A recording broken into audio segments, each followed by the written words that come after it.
Now joining me from theathletic.com is Jon Krawczynski. Jon, what's up, man? What's up, KOC? Good to see you, man. We just got done watching a big Minnesota Timberwolves loss to the Cleveland Cavaliers, 128-107. We'll talk about the ownership news a little bit later. First, I want to touch on the game. From the Minnesota side of things here, another big night for Ant, 44 points. No Julius Randle in the lineup. Naz Reid started this game. One of my frustrations, Jon, watching the Wolves this year, I'm a Naz Reid guy. I love Naz Reid. Why is it that sometimes I tune in and I watch the Timberwolves and I'm expecting to see Naz Reid, cat-like, go for 30 points. And then I find myself watching these games like, oh man, they're really missing Julius Randle. And I'm not a Randle guy. How is it that Naz Reid goes through these spurts where he's so inconsistent? It's so frustrating to me, Jon. Yeah, Kevin, there's some inconsistency there. I think this was one of the rare off nights he's had in a while. I mean, he has been lights out from 3-point range since the turn of the year into 2025. I think he's shooting like 57% before tonight. Starts 0 for 5. It just seemed like this was one of those games that almost nobody had it going. And I mean, the Wolves were 0 for 16 to start the game. That hasn't happened in forever. And so, I mean, one of those weird nights. But you're right. I mean, I do think that for the people who many locally here want to run Julius Randle out of town because Cat is putting up all these big numbers in New York and Julius has been kind of an awkward fit at times. There are games like tonight where they really miss him because he is able to play physical, be a bully ball guy, get to the line, get some buckets to stem the tide when other people aren't knocking down shots. Naz, the three-pointer, can come and go a little bit. And it just seemed like he was a little off kilter and wild tonight. And when that happens, then he's more of a sixth man and not, your potential starting power forward. I still think long-term he's great and he can be a starting power forward in this league. But there are nights like that where you're like, okay, it would be nice to have Randall's kind of more repeatable offense to go to every once in a while. You mentioned that 0 for 16 start. I mean, they're down 16-0 until 4:56 remaining in the first quarter when Rudy Gobert hit his second of 2 free throws. Was that horrible start for Minnesota more about the Cavaliers, in your opinion? I mean, yeah, certainly the Cavaliers are great.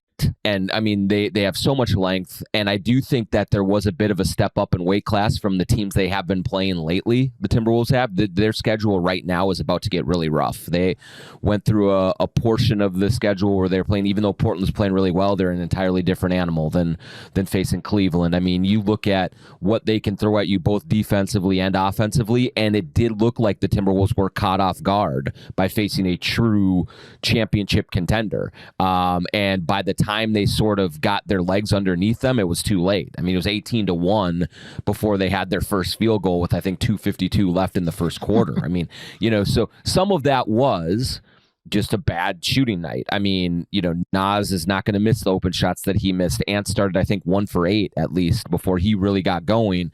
Dillingham was off. Everyone was just kind of broke early in the game, and it's make or miss league, and some of that will happen. But Cleveland is they're monsters in the front court, and they just bother you so much that I do think that the Wolves were a little shell shocked early on. I mean, Cleveland just looks massive. Like they're already big enough with Mobley and Allen out there. Then now they add DeAndre Hunter from the Hawks with their trade deadline addition. And Hunter, I mean, obviously Ant goes off throughout the night, but Hunter's just massive out there. He just looks so big with that front line.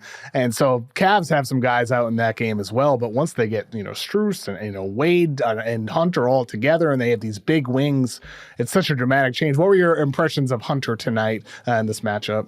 I love the pickup of Hunter for the Cavs. I just think that he is an upgrade over LeVert when you look at kind of the two-way capabilities.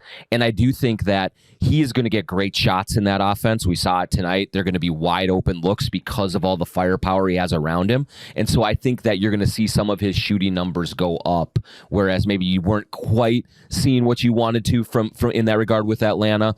But I think when we fitting into Cleveland's system, just a dogged defender with length, but also he is going to be shooting the ball a lot better just with the way they move the ball, the way they get out clean looks in the corner and semi-transition. That's perfect for his game.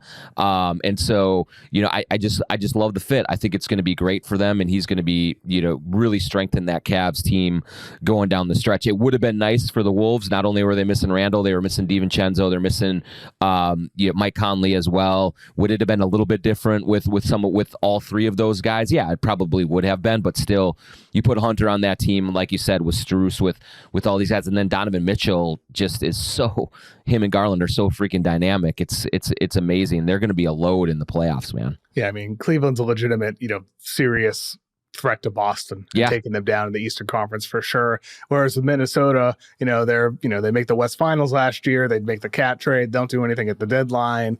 And like you said, they had some guys out tonight. Nickeil Alexander-Walker in that starting lineup, kind of in that point guard-ish spot. For Finch, I mean, that horrible start, I'm watching the game surprised he's not calling a timeout. I just felt like the starting lineup, pull the plug, put an end to this madness. But with Nickeil Alexander-Walker in that spot, part of me wonders, I've been on this a few times in recent weeks. I would just like to see Dillingham thrown out there. I just want to see Dillingham get 30 minutes a night. When you don't have Conley and you don't have DiVincenzo, why not just throw him out there and see what happens? Why are we not seeing that? Yeah, I do think he should be playing more, KOC, for sure, because I think that you have to look at this regular season as just the learning ground for the playoffs. So you hope that by the time you get to the playoffs, and hopefully you're in the playoffs and not in that play-in, you can have a young man who's ready and understands where to get his shots, understands how to use his quickness, but also how to cover up his lack of size, and just kind of learns the game a little bit more so he can be ready to give you buckets off of the bench. That's what they're going to need, and that's what Dillingham can do. Clearly, though, right now, Chris Finch doesn't trust the defense, and I think especially in games like tonight against heavyweight contenders, I think he's just reluctant to put him out there in high leverage situations. And you do see tonight, I don't think he played well. I think that he was bothered by the speed of Cleveland. I think he had some really bad turnovers, was airballing some threes. Now, as a rookie, you're going to have nights like that, and you need to be able to play through some of that.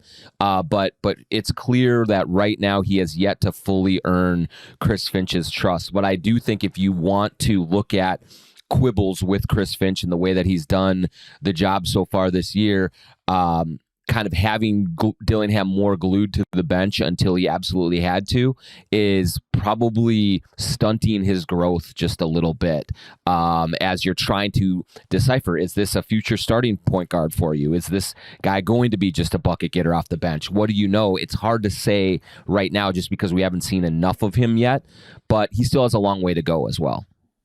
So on Monday afternoon, a report came out that an arbitration panel sided with Mark Lore and Alex Rodriguez in a sales contract dispute against current Minnesota Timberwolves owner Glenn Taylor. Last year, Taylor had claimed that Lore and Rodriguez missed a payment deadline. That was in March of 2024, and that led him to withdraw the team from the sale for $1.5 billion. A-Rod and Lore countered. They said they were entitled to a 90-day extension, and they accused Taylor of seller's remorse due to the team's increased valuations, as we've seen multiple teams go for more than $3-4 billion since then. It seems like we're heading towards A-Rod Lore taking over here, John. Is that your impression, that we are full on going towards this path here, or is Taylor possibly going to be pushing back here? Yeah, I think, Kevin, it looks like we're going that way. Just, to get into a little bit of the weeds of the arbitration process, the ruling that the panel gave today is binding. So that is written into the purchase agreement that both sides will accept the arbiter's ruling and go forward. There is not technically a way to appeal this ruling to get the arbitration panel to reconsider. What could happen is Glenn Taylor could try to take this to federal court and say, and get a judge to vacate the ruling. But from all the legal experts that I talked to, the threshold for making that case is very difficult. And so he would have to prove that one of or multiple of the arbitrators were compromised or biased in some way, or he would have to prove that the panel overstepped its authority in the way that it issued the ruling. Those are two very difficult things to prove. I had been told leading up to this KOC that it was unlikely that Glenn Taylor would challenge the ruling. He would accept what happened. He has not stated publicly whether he will or he won't, so I think it's still slightly up in the air. But right now, it does look like we are going towards a Mark Lowry and Alex Rodriguez production here. One thing that is important to note here is that they do not take over immediately because this ruling went their way. They have to be approved by the NBA. They have to go through the whole approval process, have their financials looked at, and then have the Board of Governors vote. They need 23 votes from the existing ownership to be approved. They're confident that will happen, but that will probably take several weeks, I would think, to play out before we get a final stamp of approval for Mark Lowry and Alex Rodriguez.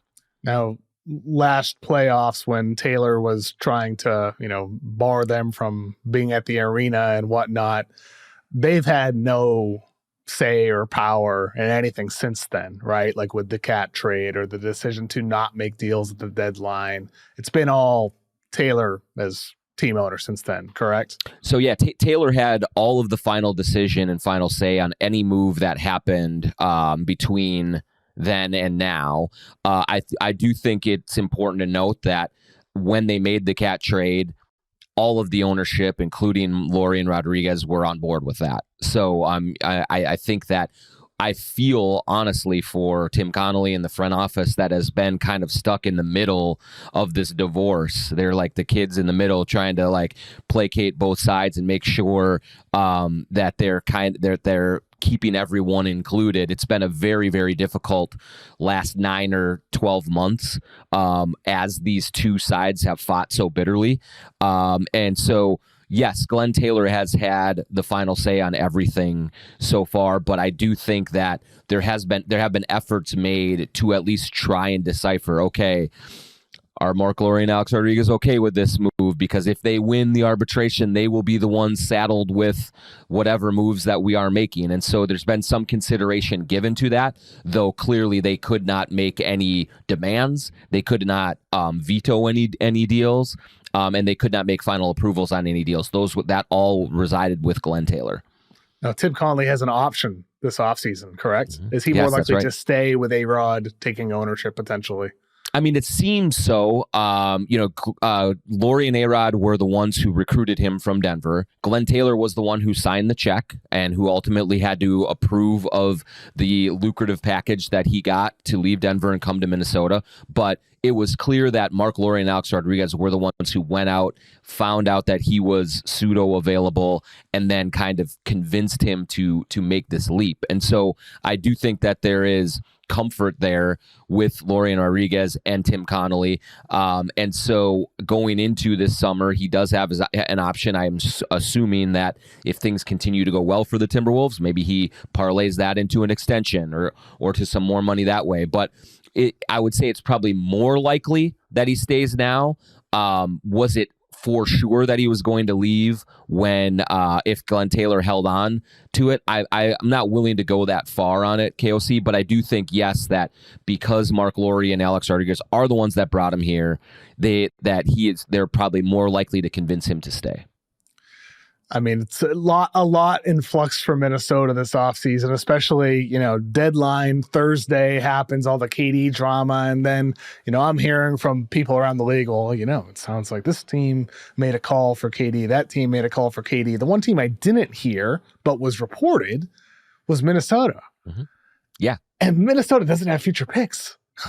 So like I'm that's where I'm a little confused with. I'm sure like financially they would probably have to offer Randall and McDaniels in a deal for KD, but I'm just intrigued by that going out there, considering the friendship between Anthony Edwards and Kevin Durant. Do you think the Minnesota interest in KD, or even just broadly the interest in making another big deal, is genuine from Minnesota despite their lack of assets, or is this about like, hey, we're trying Ants, we're going for it, like trying to, please him. Yeah, no, Sam Amick, my colleague, and we reported extensively on that process on trade deadline day, and I do believe the interest was real. They looked hard at Kevin Durant. Because they're a second apron team, it was going to take them moving heaven and earth to make it happen. You're right, KOC, they don't have a treasure trove of future picks to throw into the deal. They do have the Detroit pick from this year, assuming that conveys if they make the playoffs. So they have that to use. But I think that they were really looking at what kind of hoops they would have to jump through to make something happen. Ultimately, nothing did happen because a part of it, I think, is they would have had to eradicate all of their depth, essentially, to bring him in here right now. But as you know, KOC, the first conversation is often laying the groundwork for future. And so I do believe that Anthony Edwards will keep a close eye on his buddy, Kevin Durant. They have incredible respect for each other. They loved playing together in the Olympics. KD really, really likes Ant. And so this, depending on how it goes in Phoenix the rest of this year and going into this summer, I think it's going to be easier for the Timberwolves to kind of get into these conversations and things when you're not facing that tight deadline that they were this last week. And so I would absolutely expect them to revisit that possibility. I think it is genuine. I do not think they're trying to placate Anthony Edwards in doing this, and it would not surprise me at all for Tim Connolly to pull off some kind of a deal. He's already traded for Rudy Gobert. He's traded Karl Anthony Towns. He's made big splashes in his short time here in Minnesota, and so he's not afraid to pull the trigger on a wild one if they think it'll vault them into contention again. And what would help is KD will have only 1 year remaining on his deal. He's in his mid-late 30s. If he says, I want to play in Minnesota and only Minnesota, and that is the only place I will sign an extension, that will just completely remove everything we're talking about with the lack of assets that the Timberwolves have. And they'll have more, of course, this offseason with an additional year of first being potentially available to move depending on what happens. But for them, that would definitely increase their chances. So we'll see how the season plays out. Do you think Minnesota has any chance to be back in the West Finals this year? Any chance at all? Or is that out? I can't rule it completely out. I wouldn't bet on it, KOC, for sure, just given the up and down nature that we've seen from them so far. But if you look at all of their net rating, defensive rating, offensive rating, since right around Christmas, it has been on the steady climb in the positive direction. They are, I think now, if I remember right, I think they're 13-7 in their last 20, and 5 of those 7 losses have been by 2 points or less. They're right in every game. They're losing a lot of clutch games right now. I think they have 19 clutch losses this season, by far the most in the league. So they're not, other than tonight, they're not getting blown out. They are competitive and they are showing signs of going in the right direction. And I do think that everything is so compact in the West outside of Oklahoma City that if you get the right matchup, they could win a series or 2 series. Would I think that their chances against Houston in the first round with Anthony Edwards is good? Yeah, I would like their chances in a series like that. Do I think they also could lose to Dallas or someone in the play-in if that happened? Yeah, they could do that too. That's the variance in the Western Conference this season. But I have generally been more favorable toward them over the last month or so, just because I think things are starting to come together. If you get DiVincenzo back, you get Randall back in a role he's more comfortable with, they could do some damage. They could also get swept right out of there too. It's a crazy year in the West. I mean, that does sum up the state of the West for sure, Jon. Thank you for joining me today, man. Appreciate it. Oh man, thanks for having me, man. Huge fan.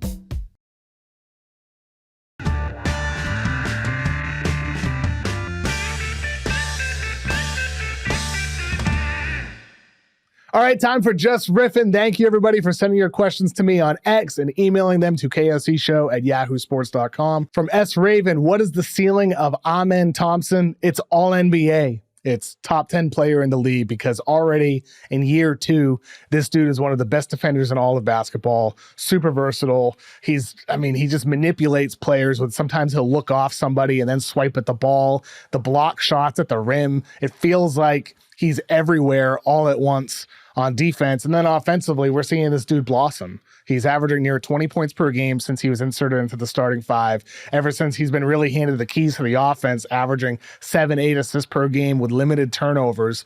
And he rebounds. He does all the little things. He's a screener. I had Danny Green on the podcast a few weeks back who compared him to Andre Iguodala. I think he's going to be better than Iguodala. He can be better than that. A modern version of him, sure, but this dude's an elite athlete. I wouldn't say MVP potential, but first team All-NBA, I would not rule that out for Amen Thompson. This dude's serious legit. From Andrew, can a healthy Mitchell Robinson raise the Knicks championship ceiling? Yes. That's the short answer. He does raise their ceiling for sure. He would help them out significantly. But in the second part of your question, you asked if they need more depth.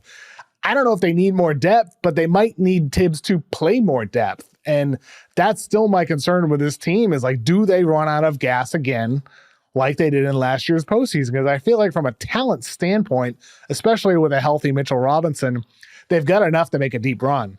Now, we see the Celtics beat them recently. We see the issues with that matchup, of course. I still have questions about them in a 7-game series against Boston.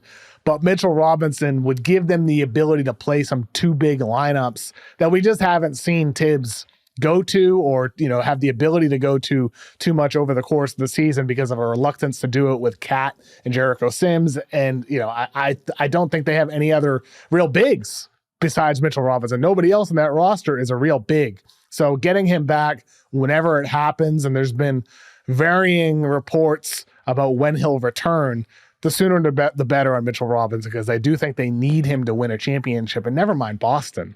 What about getting through Cleveland with Evan Mobley and Jared Allen and now DeAndre Hunter added to that front line, all the depth and size that the Cavs have now? They're not that same Cavs team that we saw against the Knicks recently.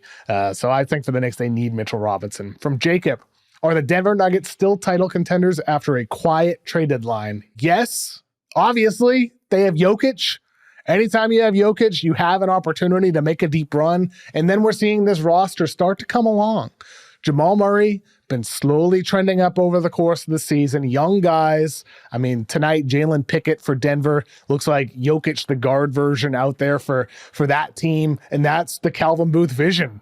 It just is. Calvin Booth drafted Pickett to be that playmaking guard with size who can provide relief for Jokic when he's off the floor or play with him when they're on the floor together. And so I think for Denver, you're seeing this begin to make sense. And I think they're going to end up being the 2 seed, which would mean they get to avoid Oklahoma City until a Western Conference Finals. And with OKC, by that point, who knows? By late May, is Chet still durable at that point? Is he still on the floor? Is Hartenstein still on the floor at that point when both of those guys have suffered injuries? Will they have the ability to contain Jokic even if they are? Yes, Denver's still a contender for sure. From Righteous Nomad, what do you think Stephon Castle's ceiling is? I think it's similar to what I said about Amen Thompson earlier. Just maybe slightly lower because of the athleticism, but Castle has all NBA potential as well. We already see this guy defend at a high level. We already know what he can do on that end of the floor. We already know he's willing to do the little things, screening, crashing the boards, cutting to the basket. He did all of that at UConn as well. That's nothing new. But the scoring surge we've seen from him, scoring 25 plus multiple times in recent weeks, looking like a downhill attacker, decelerating on those drives to the rim.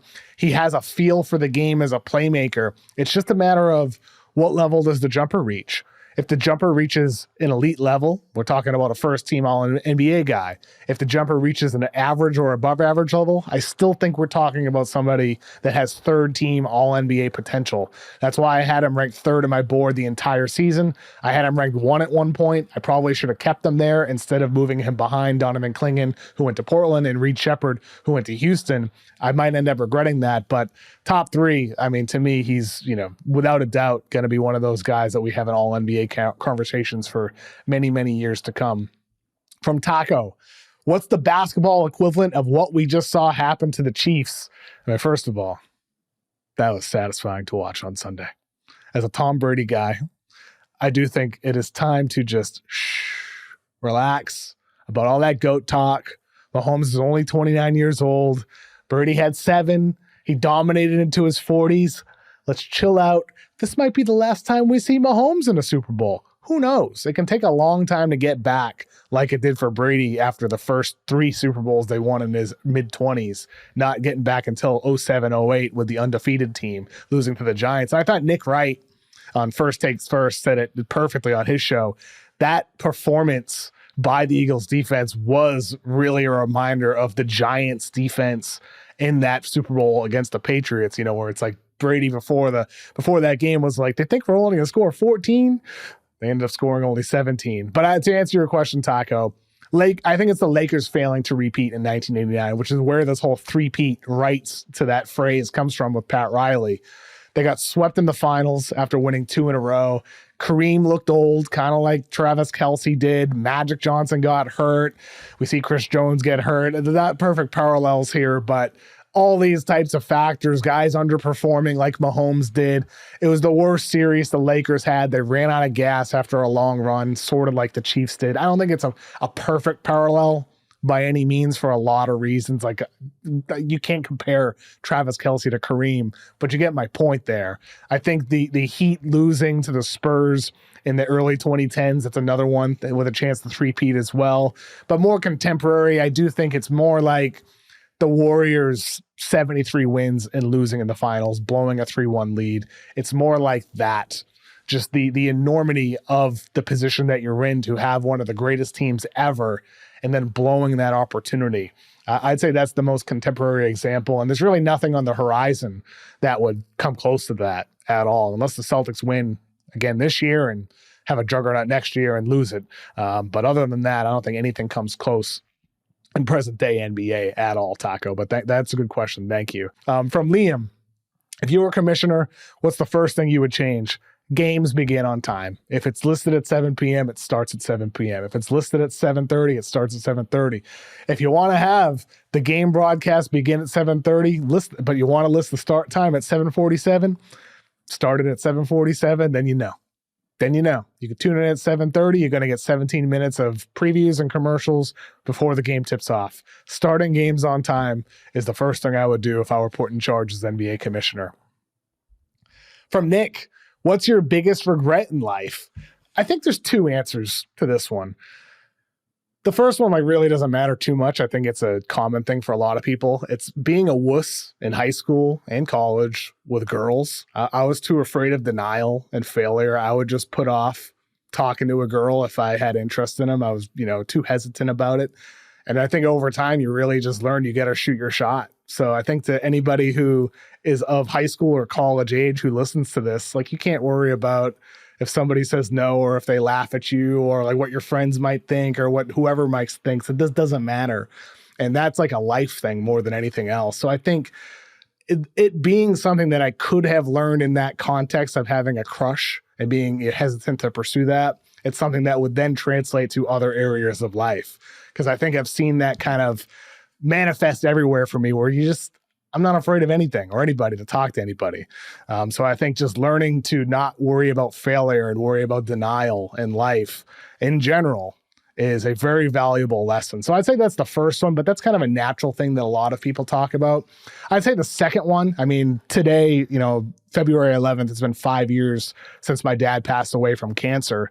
And I think, that whole year, I wrote the story, about him getting diagnosed and all that in May or something like that. It published on the Ringer of 2019.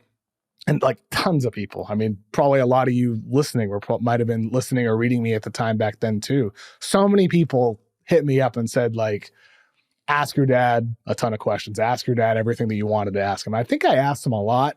I'd say the biggest regret is I still didn't ask him enough. There's some certain questions that it's you wouldn't have thought to ask, but it's damn, I wish I did.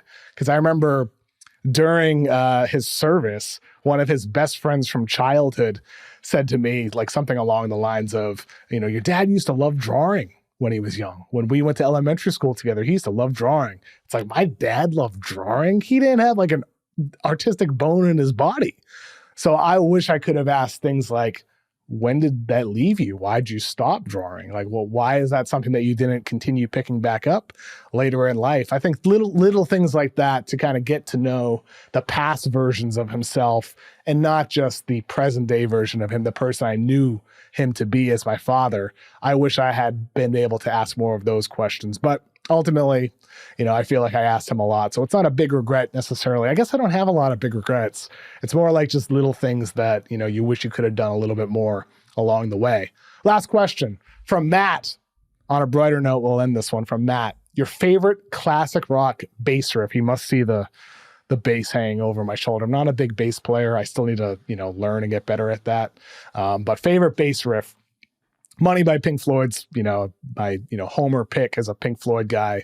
But I'd say Close to the Edge by Yes. I mean, Chris Squire has some of the best bass lines in music history, not just classic rock history, but Close to the Edge. There's so many in that song that are my favorites. And then specifically, the moment leading into the end guitar solo in The Chain by Fleetwood Mac. Just that riff just gets me so fired up.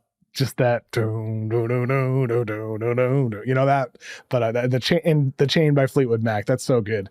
But yeah, those three: Money, Close to the Edge, The Chain by Fleetwood Mac. If you want to hit me up for mailbag questions for a future episode, hit me on email at kocshow@yahoosports.com or at X at Kevin O'Connor NBA. I'll also put some posts up there as well, prompting people for questions as well, but you can also just message me anytime and I'll take notes of those.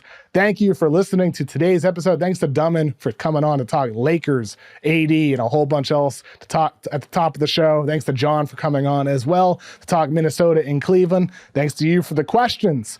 Thanks to Stone and Mike for producing. Hope you have a great rest of your day. We'll be back later in the week to talk about whatever's going on in the NBA, little all-star preview as well. And we have a whole bunch coming in the weeks ahead. So have a good one. Talk soon.